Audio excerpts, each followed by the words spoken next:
السلام علیکم ورحمۃ اللہ وبرکاتہ۔ ہسٹری آف میڈیسن یعنی تاریخ طب و اخلاقیات کی ویڈیو سیریز میں آج ہم لوگ اسپین یعنی اندلس کے ایک اور فزیشین کے بارے میں بات کریں گے جن کا نام تھا ابن الوفد۔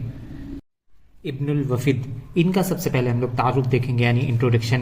ابو المطرف بن عبد الرحمن بن محمد بن عبد الکبیر یحییٰ بن واحد بن لحمی اندلس کا نہایت مشہور طبیب گزرا ہے۔ یعنی ابن الوفد یہ اندلس یعنی اسپین کا ایک بہت ہی فیمس فزیشین گزرا ہے۔ یہ شہر طائطہ میں 997 عیسوی یعنی 997 AD میں پیدا ہوا۔ اس کے بعد ہم لوگ بات کریں گے ابن الوفد کی تعلیم و تربیت یعنی ایجوکیشن اینڈ ٹریننگ کے بارے میں۔ ابن الوفد کی شروعاتی زندگی کے بارے میں زیادہ معلومات نہیں ملتی، البتہ اتنا معلوم ہوتا ہے کہ وہ ایک علمی گھرانے سے تعلق رکھتا تھا۔ یعنی اتنا معلوم ہوتا ہے کہ وہ ایک پڑھے لکھے گھرانے سے اس کا تعلق تھا، وہ ایک پڑھے لکھے گھرانے سے بلونگ کرتا تھا۔ اس نے ارسطو، جالینوس اور دیسقوریدوس کی طبی کتابوں کا مطالعہ کیا۔ مفرد ادویہ یعنی سنگل میڈیسنز اس کا خاص مضمون تھا۔ یعنی ابن الوفد نے ارسطو، جالینوس اور دیسقوریدوس کی جو میڈیکل بکس تھیں ان پر اچھے سے اسٹڈی کی اور مفرد ادویہ یعنی سنگل ڈرگس میں اس کو بہت انٹرسٹ تھا۔ اس کے بارے میں آتا ہے کہ اس نے دیسقوریدوس کی کتاب الحشائش اور جالینوس کی ادویہ مفردہ کا عربی متن زبانی یاد ہو گیا تھا۔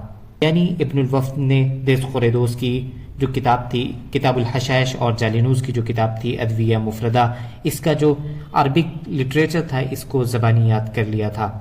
تقریباً 20 سال کی لگاتار محنت کے بعد اس نے علم الادویہ یعنی میڈیسن پر بہت ہی شاندار ایک کتاب لکھی۔ اس کے بعد ہم لوگ بات کریں گے ابن الوفد کی فضل و کمال یعنی گریس اینڈ پرفیکشن۔ ابن الوفد ایک ماہر طبیب یعنی بہت ہی اچھا فزیشین اور بہترین مصنف یعنی ایک بہت اچھا آتھر تھا۔ ابن الوفد بحیثیت طبیب ایز اے فزیشین، ابن الوفد ایک قابل طبیب تھا۔ یعنی ابن الوفد ایک بہت ہی ایکسپرٹ فزیشین تھا۔ اس کے سلسلے میں آتا ہے کہ اس کا اپنا ایک منفرد نظریہ اور منفرد انداز تھا۔ یعنی یہ جو ہے میڈیسنس کو لے کر، علاج کو لے کر ایک اپنا ایک الگ کانسیپٹ رکھتا تھا۔ وہ ممکن حد تک مرض کا علاج غذا سے کرتا تھا۔ یعنی وہ مریضوں کا جو علاج کیا کرتا تھا وہ آخری حد تک غذا سے یعنی ڈائٹ سے کیا کرتا تھا۔ اگر دوا کا استعمال ضروری ہو تو پہلے مفرد ادویہ سے علاج کرتا تھا۔ یعنی اگر دوا ضروری استعمال کرنی ہے تو وہ سب سے پہلے سنگل میڈیسنز کا استعمال کیا کرتا تھا، اس کے بعد وہ مرکب ادویہ یعنی کمپاؤنڈ میڈیسن کا استعمال کرواتا تھا۔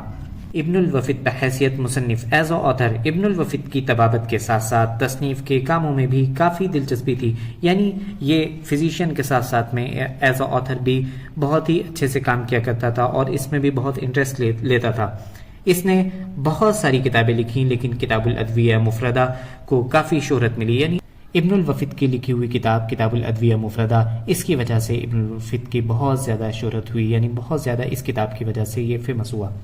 آج کی ویڈیو میں سب سے لاسٹ میں ہم لوگ بات کریں گے ابن الوفد کی لکھی ہوئی کتاب الادویہ مفردہ۔ یہ اپنے موضوع پر جامع کتاب تھی۔ یعنی یہ جو سنگل میڈیسنز پر لکھی گئی ایک کتاب تھی، یہ ایک دم کمپلیٹ بک تھی۔ 20 سال کی لگاتار محنت کے بعد علم الادویہ پر نہایت شاندار کتاب لکھی گئی۔ ابن بیطار نے اپنی کتاب جامع المفردات میں اس کے حوالے کثرت سے نقل کیے۔ شکریہ۔ اگر آپ کو یہ ویڈیو پسند آئی ہو تو زیادہ سے زیادہ شیئر کریں اور چینل کو سبسکرائب کریں۔ Thank you.